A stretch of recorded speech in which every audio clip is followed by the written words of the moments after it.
happen when we reach the fall, right?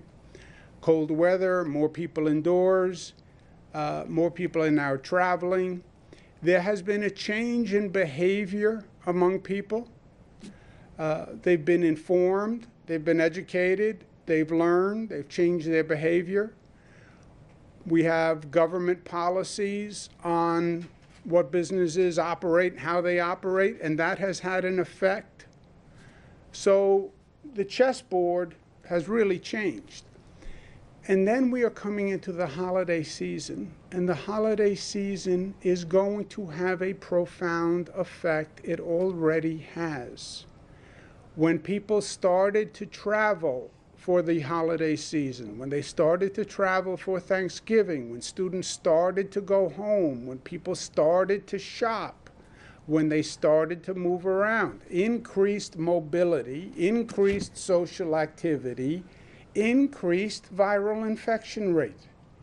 It is directly proportionate. And we talked about this before Thanksgiving. You are not just going into the Thanksgiving weekend, you're starting a 37-day holiday period. That's why Dr. Fauci over the weekend was talking about there's now going to be a surge on the surge. So we had a fall surge, my words. We now have a holiday surge on top of the fall surge. That's Dr. Fauci's surge on top of the surge. And it's not going to be a 1 or 2 day affair. It's going to be the entire holiday season, which is 37 days. Now, the mindset for the holiday season, all right, we're now all happy and cheery, and we're going to come together, and we're doing gift buying, and we're going to do holiday celebrations. We're going to start to have meals together. The family's coming back together for the holiday season. Students are all coming home. Religious celebrations during the holiday season. Yeah, COVID is the Grinch. Think of it that way. And the COVID Grinch is an opportunist. And the COVID Grinch sees this as the season of viral transmission. All those things that the holiday season brings, they all increase social activity, they all increase mobility, and they will all increase viral transmission. So this is the season of the COVID Grinch also. When you hear that holiday music, Marcia, dun, dun, dun, dun, dun, dun, think. Could you sing it again? Yeah, dun, dun, dun, dun, dun, dun. Think COVID Grinch and be on alert, because that is part of this holiday season. We've also seen behavioral shifts by the policies that we put in place and by the data that we have received. The bars and restaurants protocols, we've seen a reduction in the level of spreads from bars and restaurants.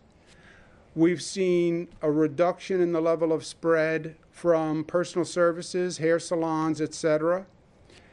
Gyms, we have seen somewhat of a reduced spread, not as dramatic as bars and restaurants or personal services.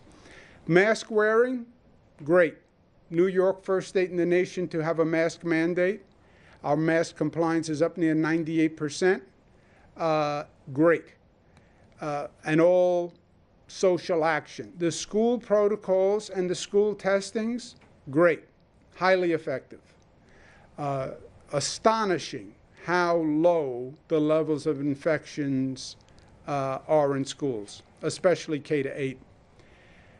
Really bad news, family gatherings and smaller social gatherings have exploded as places where the virus is spreading.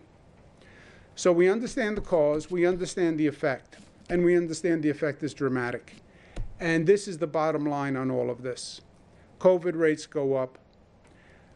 When the COVID rates go up, what happens? The hospitalization rate goes up. And the hospitalization rate is increasing dramatically. End of June, we're about 900. we're now at 3,500, okay, since the end of June.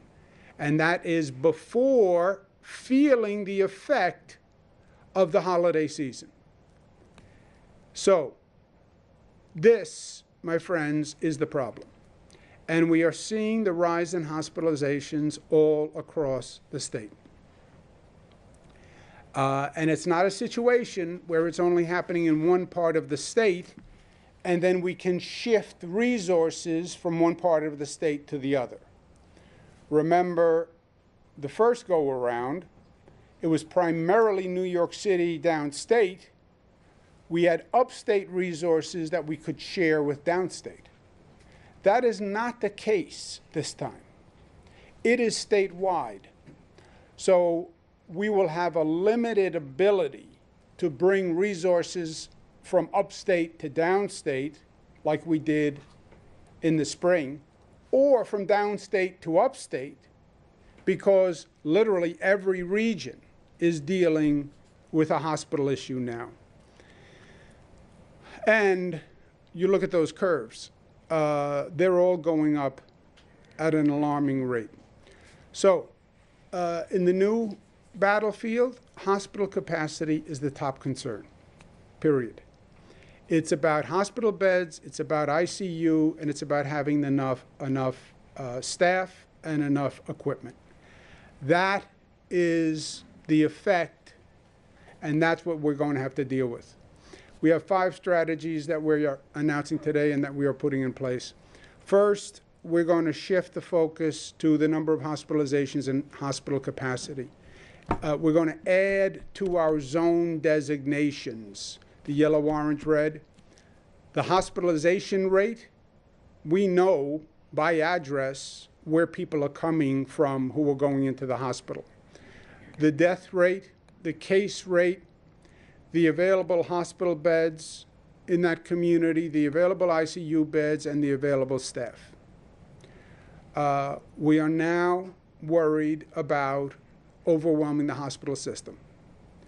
And if those numbers continue to increase, which we expect they will, you will see serious stress on the hospital system. So we're adding those factors into the equation. Also, the patient load management of that community, how effectively they're dealing with the patient load. Also, PPE and equipment availability. Everybody remembers the nightmare of what we went through with PPE and equipment. We are going to set specific metrics for each one of those factors. I want to wait and see what the numbers are post-Thanksgiving. We don't know what the Thanksgiving effect has been yet. You sat at the dinner table with your in-laws. They said, don't worry, I've been very careful, I haven't been quarantined. Yeah. Doesn't have to be your in-laws. In-laws can be nice people. They're not the only people who can infect you.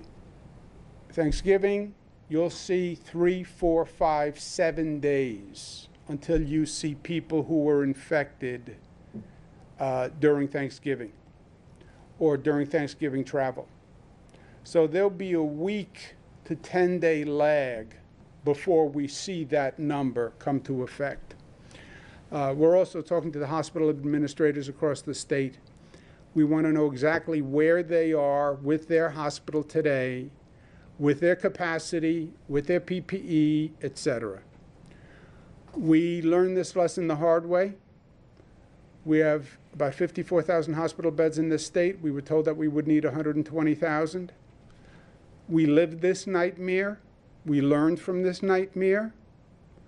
And we're going to correct for the lessons we learned during this nightmare. It was the first time ever the hospital system, which is essentially a private hospital system, needed to be managed governmentally.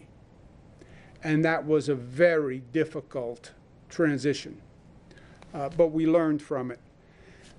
We're going to add, on top of yellow, orange, red, an emergency stop provision where if we hit a real hospitalization crisis, we could potentially do a New York pause. California just did a California pause, which is basically a stop, or move one zone to another if we have a critical hospital situation. Today, New York State Department of Health is going to initiate emergency hospital measures. Number one, every hospital has to identify retired nurses and doctors now. We're already experiencing staff shortages. Staff just gets exhausted after a while. They've had a horrendous year. To now go through this again with emergency rooms and a high number of COVID patients coming in, they start tired, they start sick. Start identifying retired nurses and doctors now. We did this last time, it worked very well. We're going to stop elective surgery in Erie County as of this Friday. Erie County has the most critical hospital situation in the state. So Erie County must stop elective surgery. Catholic hospital system in Erie County voluntarily stopped elective surgery just to be responsible. I thank them. It's now mandatory. They must all stop elective surgery as of Friday. Let's start to free up those hospital beds. If the situation continues to get worse, we'll stop elective surgery in other parts of the state also. Elective surgery are those surgeries that don't have to be done at that time, and we want available beds for COVID people, so stopping elective surgery does that. The individual hospital network load balancing is mandated as of today. Let me explain to you what this is. Talk about learning a lesson the hard way. There are hospital systems in the state that have a number of hospitals in their system, and they can be private or they can be public. Northwell has a number of hospitals in their system. Montefiore, ECMC, Erie County, URMC, Rochester, Kaleida, New York City, H&H. They are systems unto themselves, and they can have 7, 8, 10, 11, 30 hospitals in their system. It is mandatory as of today that they balance the load within their system. They balance patient load. So you distribute the patients among your hospitals in your system. The nightmare we went through last time was a hospital would be overwhelmed. But that system had other hospitals that had capacity. Well, then why didn't you shift patients from the overwhelmed hospital to the hospitals that had capacity in your own system? Well, that's not how we operate. Yeah, I get it. I learned that lesson. Forget how you operate. This is a mandate from the State Department of Health. You must distribute patients across your system so one hospital does not get overwhelmed. Well, the patients don't want to go to other hospitals. Then let's just end elective surgeries now, and we'll make it simpler. But no patient wants to be in an overwhelmed hospital because you're getting less care, the staff is stretched thin. It's in the patient's best interest, distribute the patient load over the system. We're not going to live through the nightmare of overwhelmed hospitals again. So those individual systems, they must do that now. If a hospital gets overwhelmed, there will be a state investigation. And if the result of that investigation is they did not distribute the patients, that will be malpractice on their part. This was a serious issue last time. It was a case of first impression last time. This time it's not a case of first impression. I don't mean to be difficult, but difficult is when people die because they didn't get the right health care. That's really difficult. So preparing for that is important. That goes into effect immediately. We also have to prepare emergency field hospital plans region-wide. Plan now for adding 50% capacity to your hospital. If you have 100 beds, you go to 150 beds. We did this last time. It was highly effective. We brought a system from 50,000 to a system of 75,000. Prepare to implement statewide Surge and Flex. Statewide Surge and Flex moves patients among systems, right? What I was just talking about was movement within the system, moving Kaleida patients within Kaleida facilities. Statewide Surge and Flex moves patients among different systems. So theoretically, a patient could go from NYU Langone to Mount Sinai. You move them among different systems. That's a different level of coordination with a different level of emergency. And prepare to staff the emergency field hospitals. Also confirm the PPE stockpiles. Department of Health did regulations as to how many PPE you needed. 90-day stockpile of PPE. Confirm that you have those PPE stockpiles in place because we don't want to run through that again. Where we'll be announcing a hospital capacity emergency tracking system that's going to track these metrics statewide. And that's the first initiative. Second is on testing. We do more testing than any state in the nation. We have the highest amount pro rata. I'm very proud of that. You can't do enough testing. The more testing you do, the more you know. And the more you know, the better you do. It is just that simple. Local governments, the state, hospitals have to work to increase the gross amount of testing. And we have to have a balanced distribution. We're trying to serve a lot of needs in a lot of populations. We have to test healthcare workers. We have to test the nursing homes. We have to test schools. We have to test essential workers. We have to test the business professionals where we put in a protocol that they have to be tested.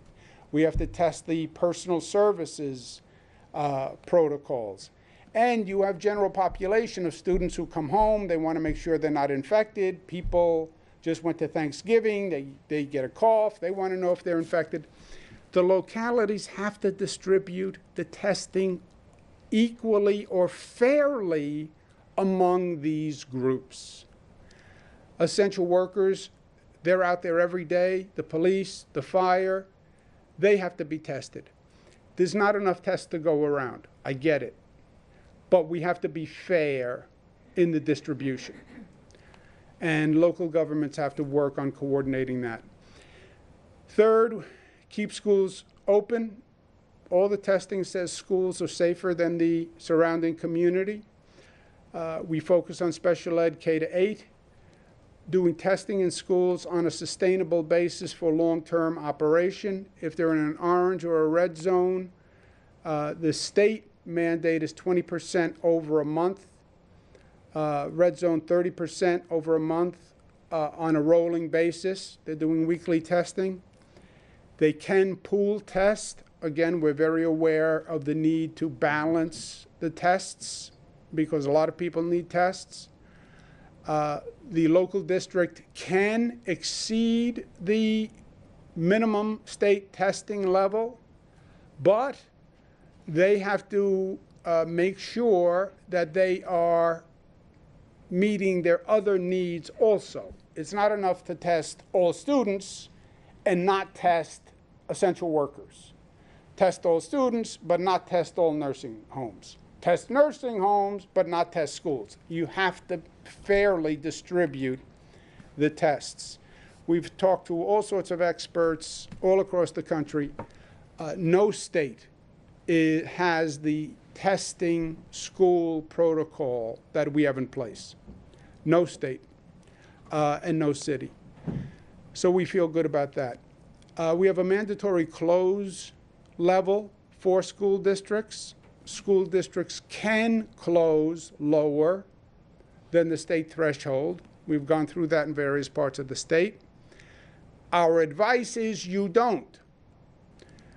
We believe in keeping especially K through 8 open. The schools are safer than the surrounding community, and children get an education, and parents can work, etc.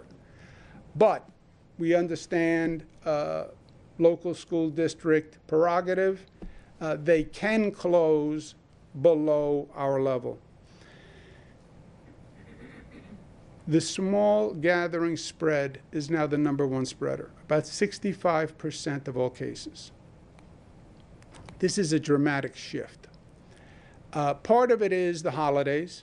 It's what happens during holidays. Part of it is reduced social options. I can't go to the bar and hang out. I can't go to a restaurant and hang out. I can't go to the movie theater and hang out. Come over to my house and we'll hang out. It's just an adaptation of social behavior to the circumstance. We have a rule in effect, no more than 10 at an event. These are all the states that have rules of no more than 10. People say, oh, I can't believe the New York rule, no more than 10. Many states have a rule of no more than 10. And by the way, Kentucky just announced they're going to a rule of no more than 8.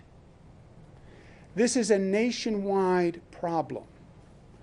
I understand that people say, I don't like the restrictions, I have COVID fatigue. How can you say I shouldn't have more than 10 people in your house? Look, the truth is government doesn't have an ability to monitor it. But you want to know what is smart, what is reasonable, what is protective of other people and yourself? This is where the spread is coming from. It's a small gathering spread. We have to communicate this now to people the way we communicated masks. Seemingly the safest place, my home, my table, my family. Yeah, even that place is not safe. And we're going to have a new public education campaign that speaks just to this. This is not government being overly dramatic. These are just facts. And look, I've heard the political back and forth. Oh, this is Democrats saying this. First of all, this is probably the only issue President Trump's people and Joe Biden's people have agreed on. Both of their health advisors say small gatherings are the problem. The CDC, under Trump, the regulation was no more than your household for Thanksgiving. That's what the CDC said. So all those people who want to say, well, this is political, I'm standing up against it. Your president, President Trump, his administration said do it. And Joe Biden's administration, health advisors, said the same thing. So whose politics are you playing? If Donald Trump says the CDC mandates it, and Joe Biden's advisors say it's smart, whose politics? Your own politics? You're waving the political flag. Whose flag are you waving? It's agreed to by both. It's a fact of being smart. And luckily, most of us are smart. I had a conversation with someone over the weekend. Well, nobody's going to tell me how many people to have in my house. It's my house. I want to have my family over. I can have my family over. I said, you're right. I said, I'll make a deal with you right now. You do whatever you want in your house. Invite whoever you want. But here's the deal. If somebody gets sick from what you did, you handle it. He said, what do you mean? I said, don't call an ambulance and expose an ambulance driver. Don't go to the hospital and expose a nurse and a doctor and an 1199 worker because you wanted to be reckless. You handle it. Stay at home and take care of yourself. But don't expose people and don't ask people to risk their lives because you undertook risky behavior. Oh, no, I won't agree with that. I see, oh, I see. So you want to be able to behave in a risky way, and then if you get sick, then other people have to risk their lives because you were risky. Is that fair? But that's what they're asking. Well, I'm going to stand up. You want to be a tough guy? Guy being gender neutral? I'll tell you what a tough guy does. Go volunteer in a field hospital in Staten Island and help COVID patients if you're a tough guy. You want to celebrate Thanksgiving? Bring your whole family and your extended family and go volunteer in a hospital and help COVID people. That's how you celebrate Thanksgiving. Don't create more COVID positive people and then expect other people to come to your rescue. That's not the spirit of Thanksgiving. Vaccinations, that is going to be the weapon. That is going to be the weapon that will end the war. The only question is when. We're going to be very robust and aggressive on the vaccination program. We're building it around fairness, equity, and safety. We're going to have a very inclusive process. I'm reaching out with other governors to the federal government, which is not now funded, a black, brown, poor community outreach program for the vaccine. Blacks died at twice the rate that whites died. Brown died at 1.5 times the rate that whites died. They are less served by the healthcare facilities. We need a special outreach effort. Federal government has provided no funding to do that. There are also concerns with the undocumented community that they're not exposing themselves to legal action. So we're working through that. But the vaccine critical mass is still months away. And until the vaccine hits critical mass, keep operating at the maximum safe level. We want the economy open. We want people working at the maximum level that is safe. So to recap, it's about hospital capacity, increase in balance testing, keep schools open. Small gatherings are the #1 cause, and we have to alert the public. Small gatherings are difficult. It's not about government enforcement. Government is not capable of enforcing what you do in your home. But again, it's people being smart, and we're getting ready for vaccine distribution. Personal opinion, if I have to wager, you'll see these numbers continue to increase all through the holiday season, probably till mid-January. You have not yet seen the effect of Thanksgiving. There will be a lag, and you will see the effect a week out from today. But I expect those numbers will continue to go up. If I'm really going out and on a limb, I would say, guess, you start to see a stabilization mid-January at a higher rate raised by the holiday season. After New Year's starts to settle down, you see the rate stabilize. But the rate will be much higher than it is today. That's why it's about the hospitalizations. You won't see a real end until the vaccine hits critical mass. And I would wager today you won't see that until late spring, early summer. At the current rate, could change. So we have to settle in, but the good news is New York is doing better than almost any other state on the numbers. New York is better prepared than any other state. And it is all in our control. It's not in your control, but it's in our control. This is all a function of human behavior and social action. It's all what we do. If you wanted to get the rate to 0, virtually, you could do it if you all agreed to a certain behavior pattern. We have to work, we have to function, but it's all in our control. Good news, I believe in New Yorkers.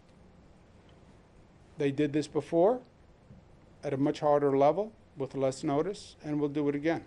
But we have to do it. We see the goal line, we just have to get there. Today's numbers: microcluster areas, 6%. Statewide without microcluster, 4. With microcluster, 4.5. Test results, 148,000. 54 people passed away. They're in our thoughts and prayers. Hospitalizations are up to 3,500. ICU up to 681. Intubations, 325. Tough times don't last because tough people outlast them. Who said that? Marsha Kramer. What's his name? Your father's favorite person. A.J. Parkinson. A.J. Parkinson. You're right. You get the first question.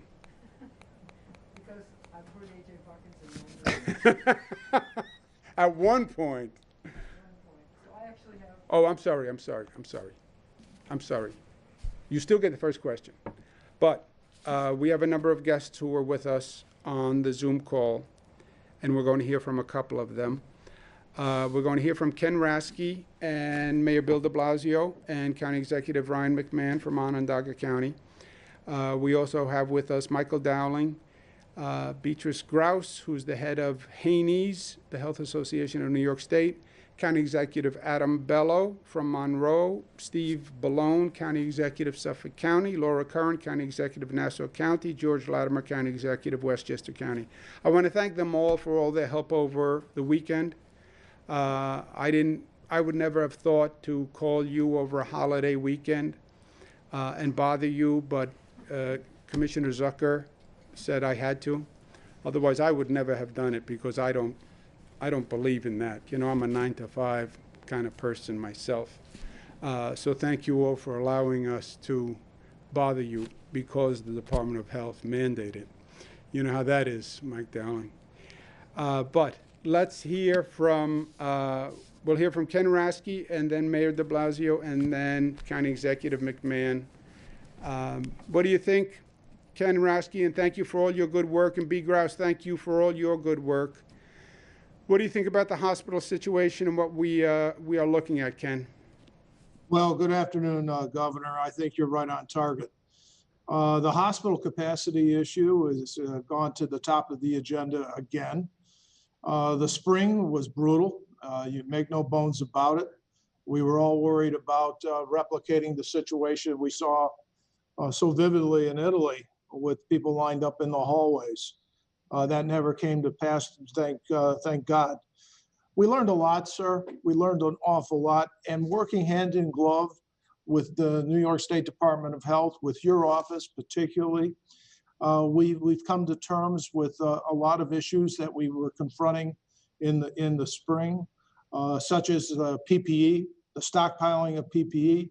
You provided enormously great guidance there. Surge expansion and planning, including 50 to 100% expansion. The new balancing within systems is critical on the load side of things. And I think that your plan, as outlined, sir, makes a lot of sense to the hospital community. The new triggering metrics as it relates to obviously hospitalizations is extremely important and creates and is built on a foundation that we absolutely need as we go forward. I'm confident, sir, based on what I've seen and what our hospitals are experiencing currently, that our ability to cope with this is going to be a total team effort, as it has been, and our ability to respond to the needs of the public, including all their healthcare needs, will be assured by the kind of plan that you just outlined. So we look forward, sir, to working hand in glove again with you, as we have. And I think the New Yorkers should be reassured that their healthcare system is in good hands. Well, Ken, with your leadership, this healthcare system managed an epidemic that no other state had to deal with. We had the worst problem in the nation by far. And thanks to you and your partnership, we managed it. And we learned a lot along the way. So we're in for round two. With any luck at all, round two is not what round one was, and we're smarter and we're better for it. But thank you. I'm just sorry that we have to go through it again, but the vaccine is coming, and it will end. It will end. Thank you. Let's go to Mayor Bill de Blasio. I know he didn't get a chance to enjoy Thanksgiving because I kept interrupting, but he was very good at speaking with a mouthful of turkey. He was very good at doing that, continuing to eat but do business at the same time. I respect that. You know, it's you got to enjoy it when you can, right? But Governor, thank you. I thought the conversations this weekend were really helpful, and I appreciate the plan you've laid out. And I want to accent the fact that our hospital systems, our healthcare leadership really deserve tremendous praise for how much they have learned and the adjustments they've made. I thank Ken Rasky and all the hospitals that he represents in our New York City health and hospital system, and Mitch Katz and his whole team. The amount of strategic improvement that has occurred, as you're right, we found ourselves in the middle of hell out of nowhere in the spring, but since then, tremendous work has been done, and we're seeing very different outcomes. This is part of the good news, even in the midst of the challenge that you are focusing on today, that our hospitals, our healthcare workers are handling cases with really innovative new approaches. Thank God we are not seeing so far the same stress on our ICUs here in New York City. Thank God we are not seeing people pass away as we did in the spring. We've got a long way to go, and I think you're right to focus us on this whole holiday season and the weeks after. But I want to sound a hopeful note that I think our healthcare system here in New York City is holding strong. We're monitoring it, obviously, daily, hourly. But I like what I see. I also like the fact that New Yorkers are getting tested. Governor, we had record levels in the last couple of weeks. The number of people lining up to get tested. We're trying to make it easier and set up more and more locations all the time. The expansion of testing is a crucial strategy for us all over the city, equitably distributed, as you said, and obviously more deeply in our schools as well. But what we're seeing is New Yorkers are responding. They're coming out and they're getting tested, and it's helping us to do the work we need to do to keep everyone safe. So that, to me, is part of the heroic story of the people in New York City and New York State, that folks really have gotten engaged. We need them to keep getting engaged. So our reminder, of course, everyone coming off the holidays, that you need to follow those testing protocols if you traveled, and you need to observe quarantine if you don't test out. We're going to be out there and forced to make sure that people get the support they need if they need to quarantine, but also to do the good enforcement work to make sure people realize how serious it is. So, Governor, thank you for the plan you've laid out. We're going to work closely with you. And I know that we learned a lot of lessons from the spring. We're applying them successfully here in New York City. And you're right, we got a couple of tough months ahead, but there's a better day coming. But everyone needs to be part of the solution in the meantime, and that's what we're going to keep doing here in New York City. Thank you. And Mayor, I think the opening the schools, I thought was the right idea. And your testing in the schools is great, so we know that they're safe. And it's that you want to talk about good news and silver linings. The fact that the positivity rate is so low in the schools compared to the surrounding community, so children can continue to get educated, and their parents can go about as normal a life as you can have. I think that's going to be very helpful. And I think it's going to be very helpful as soon as we hit January, we get through this holiday season. So Amen. That's also good news, right? Amen. Thank you. Thank you for being with us, Mayor. And we have County Executive Ryan McMahon from Onondaga County. How are Governor, you, how are you? Yeah, Governor, I want to thank you for your collaboration and your team's collaboration. As you know, the data-driven approach to making decisions in this pandemic is one that both sides of the political aisle should respect and appreciate. And I want to thank you for that. In addition to that, because of the testing and tracing programs that have been set up throughout New York State and every county, this allows us to have accurate data, so good decisions can be made. And specifically in Onondaga County, we just went from a yellow zone for many of our school districts and some of our school districts went into an orange zone. And what we learned from the data, to your point and to the mayor's point, was that in-school testing showed us that we had a positivity rate of under 0.4% in our districts. So keeping kids in school is safe. The regulations and protocols that your team helped put forward are working. And as we move forward, I really want to specifically thank your team for working with the county executives and the mayor over the weekend to look at the orange zone protocols so we can do it in a safe way, a sustainable way where we can still address the testing resources in other parts of the economy as well. But right now, we're very happy, Governor. We look forward to working with you. As you know, in Onondaga County, Syracuse basketball, we are in basketball season, and we're in the second half of this pandemic. We just got to grind it out together. You're right. Thank you, County Executive, and you're exactly right. We've been through the worst. We're not done yet, but we've learned a lot. It is good news on that school testing, and making the testing sustainable and making sure we balance so we can hit all the needs on the testing is going to be very important. But we'll watch the hospitals. We'll get through the hospitalization issue, and then hopefully we start to turn the corner with this new vaccine. And next conversation we're going to have is on the vaccine distribution and making sure that we do it here in New York better than any other state in the nation. I want to have the fastest, fairest, and safest vaccine distribution program in the country, and we will. Thank you for all your time over the weekend, all of you. And again, I would never, Bill, Steve, George, Mike, you guys know me, Adam, Laura, I would never have interrupted your weekend if it wasn't for Howard Zucker making me with one of those state mandates. And it was an unfunded mandate. Thank you all very much. Thank you. God bless you. Marcia. So, Governor, I have a kind of a complex question.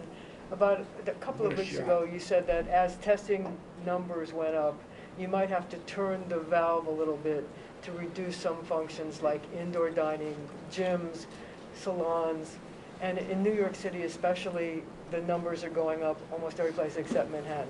So is it time to turn the valve a little bit more in terms of indoor dining, gyms, beauty salons, and are you thinking of any more orange zones in New York City itself? Here's the problem with the new numbers. The valve no longer controls the spread. When we started, the spread was indoor dining, large social gatherings. The spread now, over 65%, small at-home gatherings, living room gatherings. And it's frightening, but it's interesting. People adapt. Okay, you can't go to a bar. You can't go to a restaurant. What do? You start to go to people's homes and watch the football game, or come over and we'll play cards, or come over and we'll listen to music. We are social beings. And when you close down social venues, it's not that we're going to stop socializing. We'll just find a different place to socialize. So it's coming from these home gatherings. That's why all these states are doing these 10 limits. Kentucky went to an 8 limit. The problem with these are, how does government really enforce that, right? It's sort of like mask wearing. The only thing you can do is educate people and hope that they hear you when they wear a mask. I think we only gave out, a handful of tickets on mask wearing. It's not government enforcement. It's public education. Family gatherings, we didn't do any tickets over Thanksgiving for people who had more people in their house than 10 people. This is not going to be a government enforcement thing. You can't control it with a valve. Either people are going to hear it and get it, or they're not. Or they're not. Either they're going to see those numbers going up and they're going to get it, or they're not. I believe they will, because I believe in them. But this is not something government can really address with enforcement. That's why I wanted to take on purposefully the counter argument, right? Which we hear about the gatherings in the tent. Oh, this is just politics. Can't be politics. Democrats and Republicans agree. It's the only thing they agree on, Trump and Biden, is this one piece. And the state rule is more lax than the CDC's rule. Well, I think it's tough to show that you defy government rule. And I'm going to post on the website, I defied government rule. Oh, really? You think that's tough? No, what's tough is working in an emergency room, working in a field hospital, working with people who have COVID. That shows guts and character, in my opinion. And what shows character is not creating a case for a nurse or a doctor or an ambulance driver to have to deal with. But that's what it's going to be now. It's about people accepting it and hearing it.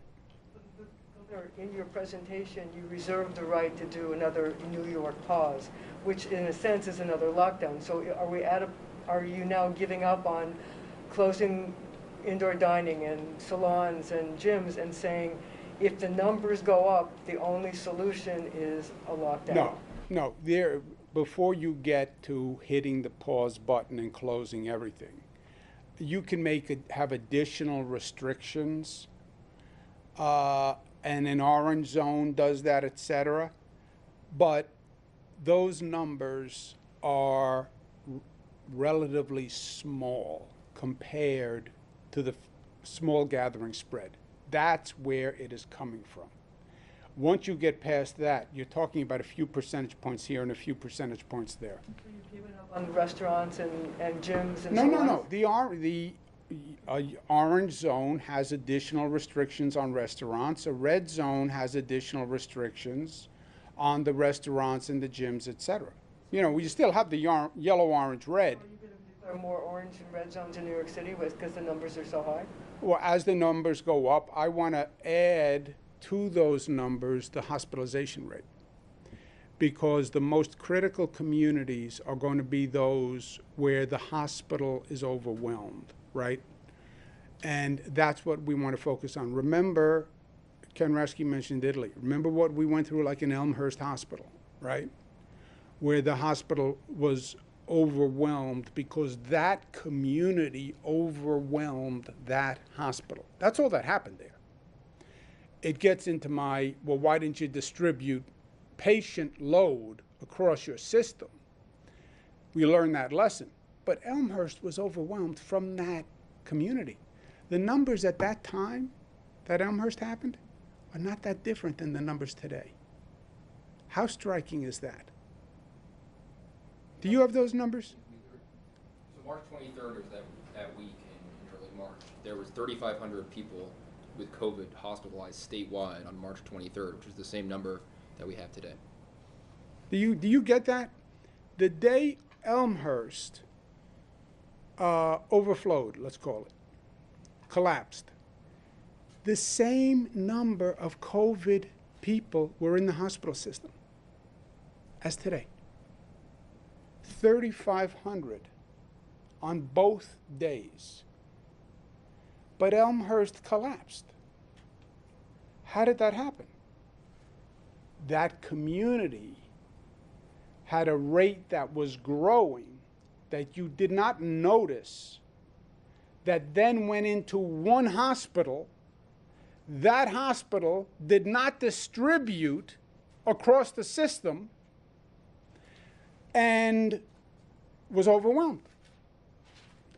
That's what we're adding to the yellow and the orange and the red. But regarding load balancing, I mean, how much do you have a situation where it's happening so quickly, patients are so sick, you can't necessarily move them? I mean, you're talking about, an analogy where this is a war. The general will say the minute the shots are fired, the plan goes out the window. It gets very hard to kind of transfer patients who might be at a point where they can't be transferred.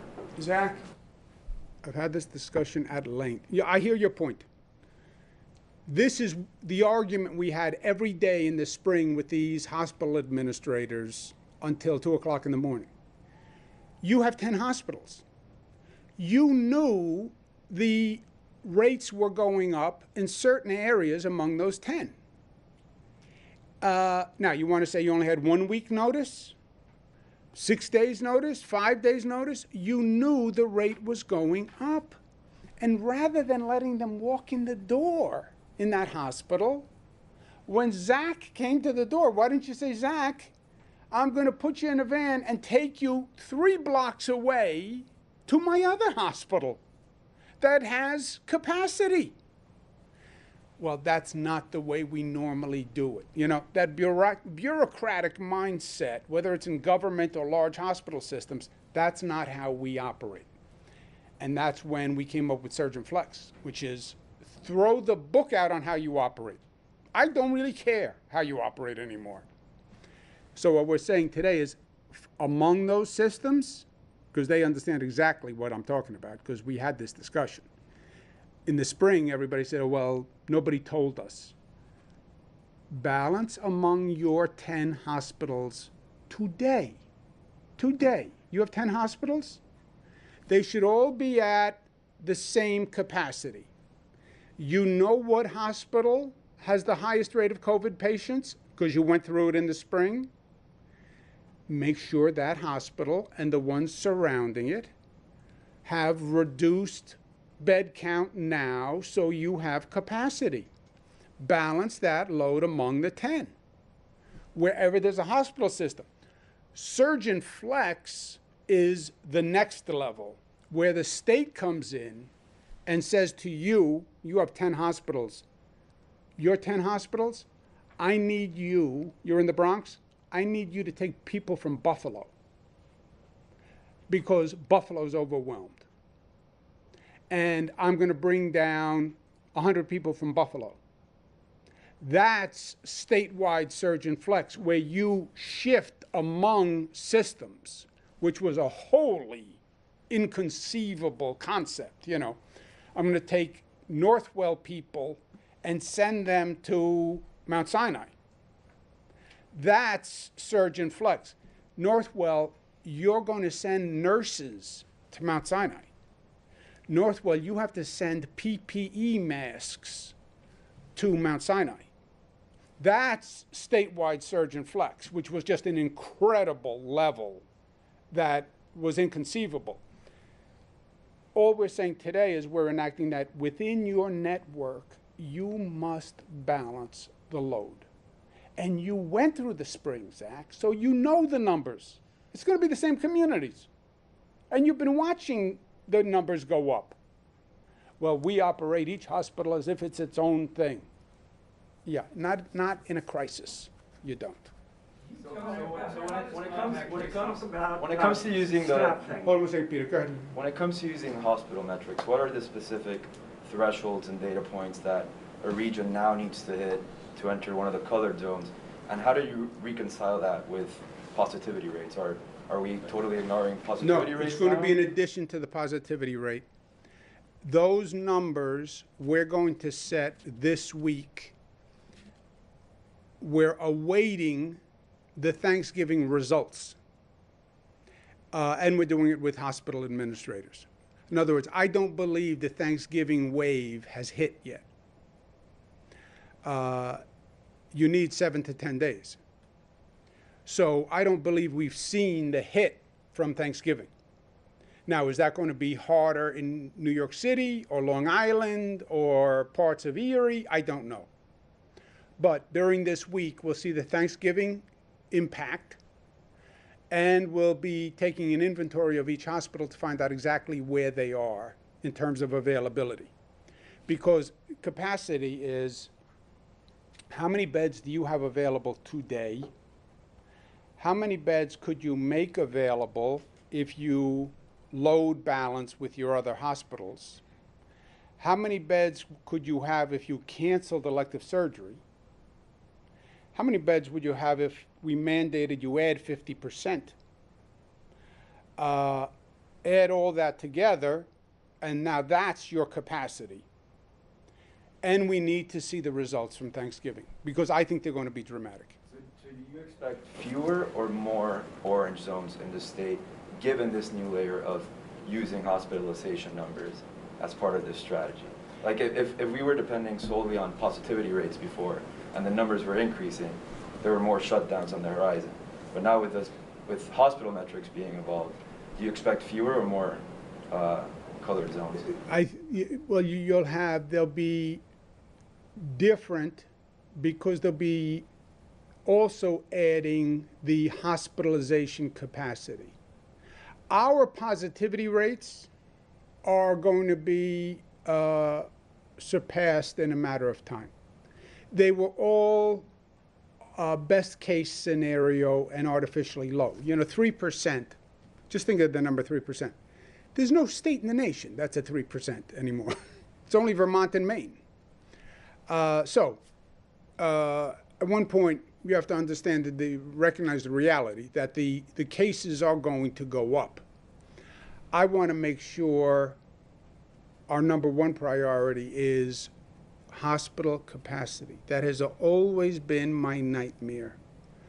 Has been Italy, Elmhurst, hospital capacity. So that is going to be added in terms of our prioritization. I'm sorry. Yeah, you talked about hospitals reaching out to retired doctors and nurses, which happened in the spring. In the spring, you had medical personnel from across the country coming in. That seemingly can't happen now. How concerned are you about having enough staffing as we get into post-Christmas, post-New Year's? That's a great question, and you're right. I'm more concerned about the staff shortage than I am the beds. The beds we can build. It's extraordinarily difficult and expensive, but we can build beds. We can't create more staff. And the staff is starting tired. And you're right. We had, how many came in nationwide, volunteers? More than 90,000. 90,000? We had 90,000, but how many were national versus New York? It was about 60,000 outside of New York. 60,000 outside of New York. How beautiful, the American spirit. 60,000 outside of New York. They were all busy. In the spring, it was just us, right? Nobody else had the problem. They're now busy in their own community. So that's not going to happen to anywhere near the same extent. So it's going to be more just our retired and nurses. And I am very worried about staff shortage. So it sounds like the potential makings of a crisis. How do you manage that? You manage it by raising the pool overall of staff as large as you can, balancing the load across the state, and then doing everything you can to reduce the spread. The good news is we know what we're dealing with this time in a way we did not know in the spring. And we're better prepared, and we're going to be smarter in the management of it. If you can keep the system balanced and you don't overwhelm any one place, and you don't have people working around the clock day after day after day, that's one situation. But look, crisis, potential crisis. Everything is a potential crisis unless it's managed properly, right? I think we're going to be fine here on all of this, but we have our work cut out for us. I mean, you can't just sit by and let this happen. It is a function of action, and that's been the difference between the New York strategy and the national strategy from day one, right? National strategy was, well, let it happen, and whatever it is, and I don't think it's that bad. Denial. We were the exact opposite. We were activists, truth tellers, informers, and managers. And that's what we're going to do again. I'm telling people, the way I told them the truth in the spring, I'm telling them the truth now. Those small gatherings at home, dangerous, creating a real problem. God's honest truth. No political hype, no BS. We're going to have a problem in the hospitals. I'm telling you that right now. It's going to be a serious situation. We're going to manage it. We have to work together. Hospitals are going to have to do things that they don't normally do. I'm telling you that right now. But it is a manageable situation. And I'm telling you the vaccine will end the war, but the vaccine will not be ready for distribution in the time frame you think it is. So you have to recalibrate your clock if you are thinking, I can be irresponsible now because next week I'm going to take a vaccine and everything's going to be fine. It's not going to be next week. That is God's honest truth as I know it. And what worked in the spring, and the reason you're wearing a mask today, is because we told the truth and New Yorkers responded. There was no government enforcement of anything that made a difference. Little bit, bars and restaurants. And I believe the same thing here. I'm going to tell New Yorkers the truth. I'm going to do what I have to do on my end. But I believe they'll respond. Governor, how does contact tracing Hold a second. Mr. Chancellor Malatras had his numbers wrong. So let's relish this moment for a second. That Chancellor, so you want to say, Mr. Chancellor, you were wrong? I was wrong. Oh, who appointed you Chancellor? It's 30,000 were out of state, 60,000 were within state. We had 90,000 total. It ended up being closer to 100,000. I knew he was wrong. 30,000, a little more within 30,000. I knew he was wrong, but I was going to hold it in my pocket and use it at the right time. Anybody want to add anything thus far? No, just echo that Jim was wrong. Yes. Dr. Zucker? I'll just say two things. One is that we understand this disease a lot better than we did the first time around. And also on the balancing of the system, it's not just COVID patients, it's also the non-COVID patients that they can move. So balancing involves all the other medical conditions, surgical conditions as well. Governor, there's been a lot of reporting that contact tracers are struggling to keep up with all the new cases across the state, especially here in New York City. How confident are you that the state really has the data to know where the coronavirus is spreading the most? We have more data than any state in the United States of America. That you know. Is that enough? It's more than anybody else has. You have now done tests on, we've almost done as many tests as we have people in the state of New York. Is that amazing? We've almost done as many tests as we have people in the state of New York. Contact tracing is not perfect. You are right, Zach. They don't get a great response rate, and it depends on whose contact tracers, and different systems are better and different systems are worse. But we have more data than anyone else. And at one point it becomes redundant, right? You're only testing data on 4 sources. So. If New York City can identify where 4 out of 5 cases are coming from, I mean, that seems like that would have a pretty big impact on knowing where the virus is actually spreading and acting accordingly, no? Yeah, but there's also what a statistician will tell you is you can take a poll of 500 people and extrapolate what people across the state think. New York City only gets the results of 1 out of 5. Yeah, but 1 out of 5 turn out to be 100,000 sample. If you know where 100,000 people got the virus, that's a hell of a base. Who didn't ask a question? Are you predicting that at the end of when you finally get the results in from the post-Thanksgiving period, 7 to 10 days from now, that you'll be making more red, orange, and yellow zones around the state? Yeah. And in New York City and the suburbs? I already did my predictions. See, I want to maintain the position on operating on facts. I gave you the predictions. I'll make you a bet on the Buffalo Bills if you want. But beyond that, all I want to say on predictions is you'll see a continued increase is my bet through mid-January. I don't even know if the commissioner's with me on that bet. What would you say? I'm good with you on that. Yeah, would you? Yeah, maybe a My little. question is, in 10 days, do you expect to name more red, orange, and yellow zones? My belief on my crystal ball is the Thanksgiving number is going to be big and it hasn't come in yet. If that's the case, yes, but we have to see what the numbers are. Let's do someone who hasn't asked, please. Thank you. About this keeping the schools open, Mayor de Blasio has offered a plan to have weekly testing for students.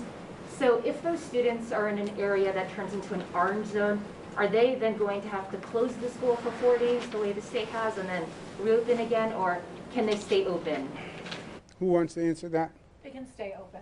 That's something that we worked through in this more nuanced approach, recognizing that, as you said, the mayor's doing testing on a rolling basis, so it's not like if there was no testing and you would have to close and assess. So they would be able to stay open uninterrupted. Let's take one more.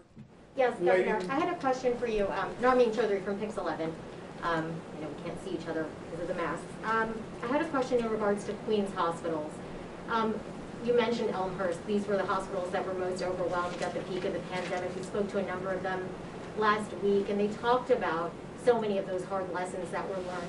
In terms of the keeping up with the supply of PPE and additional medical equipment and such, where's the oversight to make sure that those hospitals that were really inundated last time don't have the proper supply that they do versus all the other ones?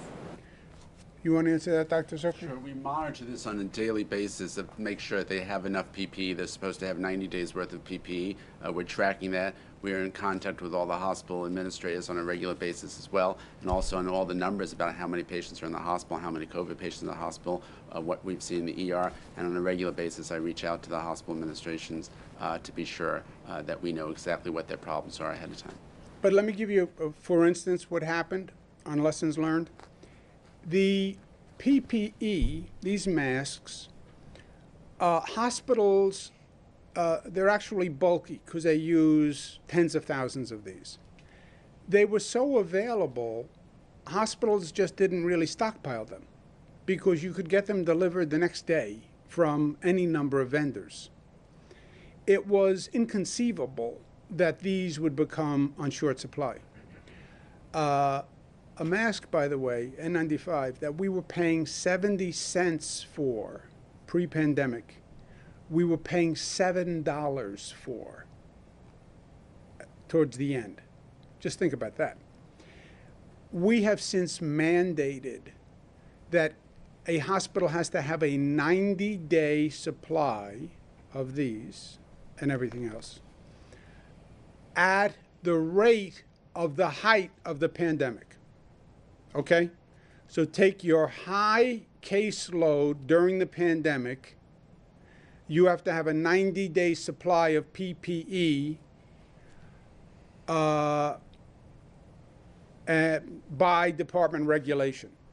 I'll bet you most of them didn't have a week, but there was no reason to. You know, it'd be like saying to you, you have to have at least 10 cartons of eggs in your refrigerator. You know, I don't have 10 cartons. I have one carton at a time, then I go and I buy another carton. Have you found that those supplies have been adequate across the board since you started checking and implementing that mandate? The Department of Health, literally, that's what the commissioner said. It's a requirement. They test it, they call, they report it. So yes, but that's something we learned. Now the problem is you have 10 cartons of eggs in your refrigerator. So now you have no orange juice, but one problem at a time. Last question. Clarification of the numbers. 30,000 out of state, 60,000 in state. Were those people on a list, or were those people who actually came and helped? We had about 40,000 that were used in some capacity for nursing homes and hospitals of the 90,000 off the list. And we maintained a central database at the state where we helped with the background checks and everything else so they could easily go right into the facility. We will confirm the chancellor's numbers. If they are incorrect, we will correct them publicly. Thank you, guys. Good to see you. I'll see you. Yeah. No, neighborhood by neighborhood, because the neighborhood by neighborhood, because even when you deal with hospitals, it goes community by community, right? Think of Elmhurst. That was community driven. Thank you, guys.